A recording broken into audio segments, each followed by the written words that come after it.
സംസ്ഥാനത്തേക്ക് വന്നു കഴിഞ്ഞാൽ രാഷ്ട്രീയ ചൂടുണ്ട്, ഒപ്പം തന്നെ അല്ലാതെ കാലാവസ്ഥയിലും അതിഭീകരമായ ചൂടാണ്. പുറത്തിറങ്ങാൻ കഴിയാത്ത ഒരു സ്ഥിതിവിശേഷം ഉണ്ട്. എന്തായാലും സംസ്ഥാനത്ത് ഞായറാഴ്ച വരെ താപനില ഉയർന്നു തന്നെ തുടരാൻ സാധ്യതയെന്ന് കാലാവസ്ഥാ നിരീക്ഷണ വകുപ്പിന്റെ മുന്നറിയിപ്പുണ്ട്. 12 ജില്ലകളിൽ യെല്ലോ മുന്നറിയിപ്പ് നൽകിയിട്ടുണ്ട്.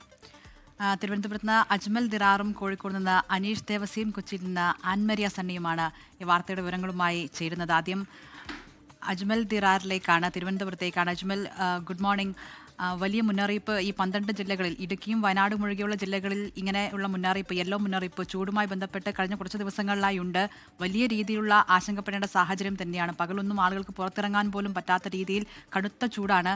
എന്താണ് കാലാവസ്ഥാ നിരീക്ഷണ കേന്ദ്രം നൽകുന്ന മുന്നറിയിപ്പ്? എന്തൊക്കെ മുൻകരുതലുകൾ എടുക്കണം എന്നാണ് അവർ പറയുന്നത്? Anoop, Dilna, good morning. ഈ സംസ്ഥാനത്തിലെ ചൂട് അതിതീവ്രമായി തുടരുക തന്നെയാണ്.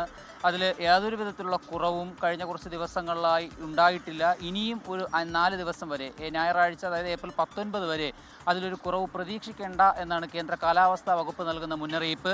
നിലവിൽ സംസ്ഥാനത്തെ 12 ജില്ലകളിൽ യെല്ലോ അലേർട്ട് തുടരുകയാണ്. വയനാടും ഇടുക്കിയും ഒഴികെയുള്ള ജില്ലകളിലാണ് യെല്ലോ അലേർട്ട് ഉള്ളത്. ഈ ജില്ലകളിൽ 2 മുതൽ 4 ഡിഗ്രി സെൽഷ്യസ് വരെ താപനില ഉയരാൻ സാധ്യതയുണ്ട് എന്ന് കേന്ദ്ര കാലാവസ്ഥാ വകുപ്പ് മുന്നറിയിപ്പ് നൽകുന്നുണ്ട്. ഒപ്പം സംസ്ഥാനത്തെ പാലക്കാട് 40 ഡിഗ്രി സെൽഷ്യസ് വരെയും, കോട്ടയത്ത് 38, കൊല്ലത്ത് 39 ഡിഗ്രി സെൽഷ്യസ് വരെയും ഉയർന്ന താപനില അടുത്ത 4 ദിവസത്തിനുള്ളിൽ രേഖപ്പെടുത്താൻ സാധ്യതയുണ്ടെന്നും കേന്ദ്ര കാലാവസ്ഥാ വകുപ്പ് മുന്നറിയിപ്പ് നൽകുന്നു. ഈ ജാഗ്രതാ നിർദ്ദേശങ്ങൾ നൽകുന്നതോടൊപ്പം കേന്ദ്ര കാലാവസ്ഥാ വകുപ്പ് അതോടൊപ്പം തന്നെ സംസ്ഥാന ദുരന്ത നിവാരണ അതോറിറ്റി നൽകുന്ന മുന്നറിയിപ്പുകൾ എന്ന് പറയുന്നത് ഈ കനത്ത ചൂട് നിലനിൽക്കുന്ന സാഹചര്യത്തിലും അതോടൊപ്പം തന്നെ സംസ്ഥാനത്ത് അൾട്രാ വയലറ്റ് ഇൻഡെക്സ് ഉയർന്നു നിൽക്കുന്ന സാഹചര്യത്തിലും സൂര്യതാപത്തിനും സൂര്യാഘാതത്തിനും സാധ്യതയുണ്ട്. അതുകൊണ്ട് തന്നെ രാവിലെ 11 മണി മുതൽ വൈകിട്ട് 3 മണി വരെയുള്ള സമയങ്ങളിൽ നേരിട്ട് വെയിലേൽക്കുന്നത് ആളുകൾ ഒഴിവാക്കണമെന്നും അതോടൊപ്പം തന്നെ പൊതുജനങ്ങൾ ധാരാളമായി വെള്ളം കുടിക്കണമെന്നും ദാഹമില്ലെങ്കിലും വെള്ളം കുടിക്കാൻ ശ്രമിക്കണമെന്നും അയവുള്ള കോട്ടൺ വസ്ത്രങ്ങളൊക്കെ ഉപയോഗിച്ച് ചൂടിൽ നിന്നും പരമാവധി രക്ഷ തേടണമെന്നും ഒക്കെ അടക്കമുള്ള നിർദ്ദേശങ്ങൾ ഈ സംസ്ഥാന ദുരന്ത നിവാരണ വകുപ്പിൻ്റെയും അതോടൊപ്പം തന്നെ ആരോഗ്യ വകുപ്പിൻ്റെയും ഒക്കെ ഭാഗത്തു നിന്ന് വരുന്നുണ്ട്. സംസ്ഥാനത്തെ സംബന്ധിച്ചിടത്തോളം ഈ ചൂട് വളരെ ഗുരുതരമായി തന്നെ ബാധിച്ചിട്ടുണ്ട്. പലരുടെയും ഉപജീവന മാർഗത്തെ തടസ്സപ്പെടുത്തിയിട്ടുണ്ട്. സാധാരണക്കാരായ കൂലിവേലക്കാർക്കൊന്നും പുറത്തു പോയി ജോലി ചെയ്യാൻ കഴിയാത്ത അവസ്ഥയാണുള്ളത്. അതോടൊപ്പം തന്നെ സംസ്ഥാനത്തിൻ്റെ പല ഭാഗങ്ങളിലും കടുത്ത ജലദൗർലഭ്യം അനുഭവിച്ചു തുടങ്ങിയിട്ടുണ്ട്. അണക്കെട്ടുകൾ അടക്കമുള്ള ഈ പല സ്ഥലങ്ങളിലും ജലലഭ്യത കുറഞ്ഞത് കാരണത്താൽ വൈദ്യുതി ഉൽപ്പാദനത്തെയും ഗുരുതരമായി ബാധിച്ചിട്ടുണ്ട്. സംസ്ഥാനത്ത് കഴിഞ്ഞ ദിവസമാണ് 6000 മെഗാവാട്ട് വരെ വൈദ്യുതി ഉൽപ്പാദനത്തിലേക്ക് എത്തിയിട്ടുണ്ടായിരുന്നത്. ഈ 6000 മെഗാവാട്ട് വൈദ്യുതി ഉപഭോഗം ഓരോ ദിവസവും വർദ്ധിക്കുന്ന സാഹചര്യത്തിൽ KECBയെ സംബന്ധിച്ചിടത്തോളം വലിയ പ്രതിസന്ധിയിലേക്കാണ് കൊണ്ടുപോകുന്നത്. ഏതായാലും ജൂൺ ആദ്യം സംസ്ഥാനത്ത് വേനൽമഴ സംസ്ഥാന KECB അടക്കമുള്ള വൈദ്യുതി വകുപ്പ് അടക്കം പ്രതീക്ഷിക്കുന്ന സാഹചര്യത്തിൽ ഏതായാലും നിലവിൽ വൈദ്യുതി പ്രതിസന്ധിയിലേക്ക് സംസ്ഥാനം പോകില്ല എന്ന് പ്രതീക്ഷിക്കാം. ഏതായാലും അടുത്ത ദിവസങ്ങളിൽ തന്നെ വേനൽമഴ ഉണ്ടാകാമെന്ന് പ്രതീക്ഷിക്കാമെങ്കിലും കേന്ദ്ര കാലാവസ്ഥാ വകുപ്പ് നൽകുന്നത് നേരിയ മഴയ്ക്ക് മാത്രമാണ് സംസ്ഥാനത്ത് നിലവിൽ അടുത്ത 4 ദിവസത്തേക്ക് പ്രതീക്ഷയുള്ളത് എന്ന് കൂടിയാണ് ഇതിൽ. അജ്മലാണ് തിരുവനന്തപുരത്ത് നിന്ന് വിവരങ്ങൾ നൽകിയത്. ഇനി കോഴിക്കോട്ടേക്ക് പോകാം. അനീഷ് ദേവസിയുണ്ട്. Aneesh, good morning. എങ്ങനെയാണ് വടക്കൻ കേരളത്തിന്റെ ഒരു സ്ഥിതിവിശേഷം? എല്ലായിടത്തും ചൂട് തന്നെയാണ്. വടക്കൻ കേരളത്തിന്റെ ഒരു ഇപ്പോഴത്തെ നിലവിലെ സ്ഥിതി എങ്ങനെയാണ്?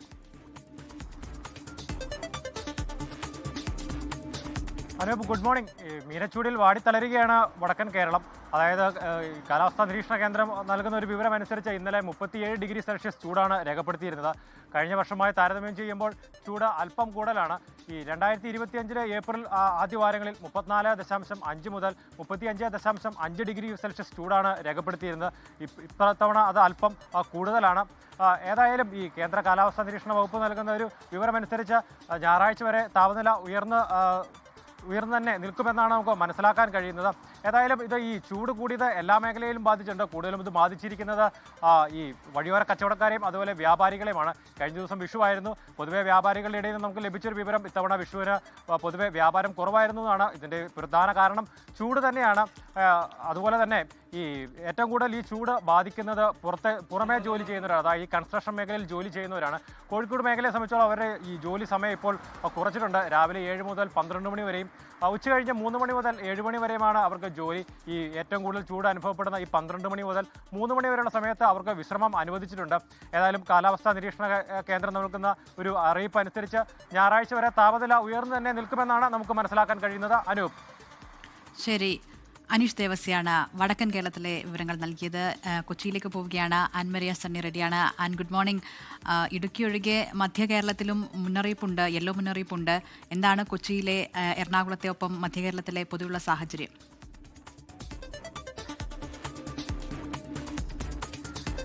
തീർച്ചയായിട്ടും യെല്ലോ മുന്നറിയിപ്പിൽ ചുട്ടുപൊള്ളിക്കൊണ്ടിരിക്കുകയാണ് കേരളം. അതായത് സംസ്ഥാനം മുഴുവനായിട്ടും ഇപ്പോൾ വലിയ തരത്തിലുള്ള ചൂട് അനുഭവപ്പെടുകയാണ്. അതിൽ തൃശ്ശൂർ, എറണാകുളം ജില്ലകൾ നോക്കുകയാണ് എങ്കിൽ 37 ഡിഗ്രി സെൽഷ്യസ് ആണ് കാണിക്കുന്നത്. ആലപ്പുഴ ജില്ലയിലൊക്കെയാണ് അല്പം കുറവ് ചൂട് അനുഭവപ്പെടുന്നത്. ഇടുക്കി ജില്ലയിലാണെങ്കിൽ പോലും താപനിലയിൽ അല്പം കുറവ് അനുഭവപ്പെടുന്നുണ്ട്. പക്ഷേ അവിടെ ഇരുന്നാൽ പോലും എൻ്റെയൊക്കെ നാട് ഇടുക്കിയാണ്. കഴിഞ്ഞ ദിവസങ്ങളിലൊക്കെ വീട്ടിലേക്ക് പോകുന്ന സാഹചര്യത്തിലാണെങ്കിൽ പോലും വലിയ തരത്തിലുള്ളൊരു ചൂട് ആ മേഖലകളിലും അനുഭവപ്പെടുന്നുണ്ടായിരുന്നു. ഈ എറണാകുളം ജില്ലയെ മുഴുവനായിട്ട് നോക്കുകയാണെങ്കിൽ പല പ്രദേശങ്ങളിലും ജില്ലയിൽ നേരത്തെ മുതൽ തന്നെ ഈ കുടിവെള്ള പ്രശ്നങ്ങളെല്ലാം അനുഭവപ്പെട്ടുകൊണ്ടിരിക്കുന്ന ഒരിടമാണ്. കാരണം ഈ കൊച്ചി മേഖലകളിലേക്ക് പോവുകയാണെങ്കിൽ അവിടെ വലിയ തരത്തിലുള്ള കുടിവെള്ള പ്രശ്നങ്ങളുണ്ട്. അത് ഈ ചൂട് കൂടി കനത്തൊരു സാഹചര്യത്തിൽ കുടിവെള്ളം കിട്ടാക്കനി എന്ന രീതിയിലേക്ക് കൂടി കാര്യങ്ങൾ മാറുകയാണോ എന്നൊരു സംശയമുണ്ട്. കാരണം അവിടത്തെയുള്ള പല പ്രദേശങ്ങളിലും കുടിവെള്ളം കിട്ടുന്നില്ല എന്നുള്ള തരത്തിലുള്ള പരാതികളും ഉയർന്നു വരുന്നുണ്ട്. അതാണ് എറണാകുളം ജില്ലയെ നോക്കുകയാണെങ്കിൽ ചൂട് നൽകിയിരിക്കുന്ന ഏറ്റവും വലിയ പ്രതിസന്ധി എന്ന് പറയുന്നത്. മറ്റൊന്ന് ഈ വഴിയോര കച്ചവടക്കാരെയാണ്. അത് കോഴിക്കോട് ജില്ലയിൽ നിന്നും അനീഷ് സൂചിപ്പിച്ചതുപോലെ തന്നെ പലയിടങ്ങളിലും എറണാകുളം ജില്ലയിൽ ഈ വഴിയോര കച്ചവടക്കാരെ ഇപ്പോൾ കാണാൻ വേണ്ടിയിട്ടില്ല എന്നുള്ളതാണ് വസ്തുത. അത് കഴിഞ്ഞ ദിവസങ്ങളിലൊക്കെ, ഇന്നലെയൊക്കെ ആണെങ്കിൽ പോലും നമ്മൾ അവരോട് സംസാരിക്കുമ്പോഴാണെങ്കിൽ പോലും അവർ പറയുന്നത് ചൂട് കാരണം പുറത്തേക്ക് ഇറങ്ങി നിൽക്കാൻ കഴിയാത്തൊരു സാഹചര്യമാണ് എന്നാണ് പറയുന്നത്. പല മേഖലകളിലെയും, അതായത് ജോലിയുമായി ബന്ധപ്പെട്ട് ഈ നിർമ്മാണ മേഖലകളിലൊക്കെ നിൽക്കുന്ന ആളുകൾക്കാണെങ്കിൽ പോലും അത് വലിയ തരത്തിലുള്ള ഒരു പ്രതിരോധമായിട്ട് അല്ലെങ്കിൽ പ്രതിസന്ധിയായിട്ട് മാറിയിട്ടുണ്ട്. പലയിടങ്ങളിലും ജോലി സ്ഥലങ്ങളിലെ ഈ ജോലിയുടെ സമയം അത് വെട്ടിച്ചുരുക്കിയിട്ടുമുണ്ട്. പല ആളുകളോടും ഇപ്പോൾ തന്നെ നിർദ്ദേശം നൽകിയിട്ടുമുണ്ട്. ഈ ജോലി സമയം അത് നിർമ്മാണ മേഖലകൾക്കാണ് ഏറ്റവും കൂടുതലായിട്ട് എറണാകുളം ജില്ലയിൽ നിർദ്ദേശം നൽകിയിരിക്കുന്നത്. ഈ മെട്രോ ഉൾപ്പെടെയുള്ളവയുടെ പണി നടക്കുന്നതിനാൽ അവിടെയും ആളുകളുടെ എണ്ണം, അത് തൊഴിലാളികളുടെ എണ്ണം എല്ലാം വെട്ടിച്ചുരുക്കി, അത് ജോലിയുടെ സമയവും വെട്ടിച്ചുരുക്കിക്കൊണ്ടും അനുസരിച്ചുമാണ് ഇപ്പോൾ മുന്നോട്ട് പോയിക്കൊണ്ടിരിക്കുന്നത്. മുഴുവനായിട്ട് നോക്കുകയാണ് എങ്കിൽ ചുട്ടുപൊള്ളിയിരിക്കുകയാണ്. തൃശ്ശൂർ ജില്ലയിലും 37 ഡിഗ്രി സെൽഷ്യസ് ആണ് കാണിക്കുന്നത്. ആലപ്പുഴ ജില്ലയിൽ അല്പം കുറവ് കാണിക്കുന്നുണ്ട്. ഇടുക്കി ജില്ലയിലും കുറവ് കാണിക്കുന്നുണ്ട്. ഇങ്ങനെയാണ് മൊത്തത്തിൽ മധ്യ കേരളത്തെ സംബന്ധിച്ച് നോക്കുകയാണെങ്കിൽ പൊതുവെ നമുക്ക് കാണാൻ വേണ്ടിയിട്ട് സാധിക്കുന്ന കാര്യം. ഏറ്റവും പ്രധാനമായിട്ടും എറണാകുളം ജില്ലയിലെ ഒരു കുടിവെള്ള പ്രശ്നം കൂടി ഇപ്പോൾ ഉയർന്നു വരുന്നുണ്ട് എന്നതും പ്രധാനപ്പെട്ട കാര്യമാണ്. ഇതെല്ലാം ശരി.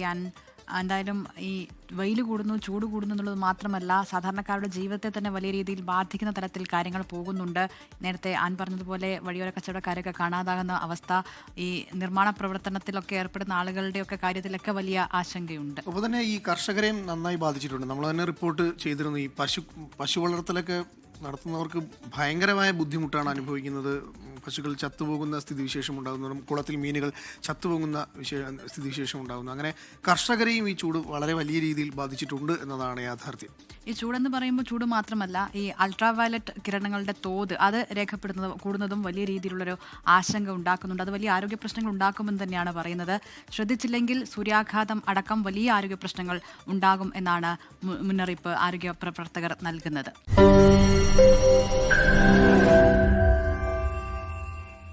ലോകത്തെവിടെയായാലും ഏത് സമയത്തും 24 വാർത്തകളും ഓഗ്മെന്റഡ് റിയാലിറ്റി പാക്കേജുകളും എക്സ്പ്ലെയിനറുകളും വിശദമായി കാണാൻ ഞങ്ങളുടെ യൂട്യൂബ് ചാനൽ നിങ്ങൾക്ക് സബ്സ്ക്രൈബ് ചെയ്യാം.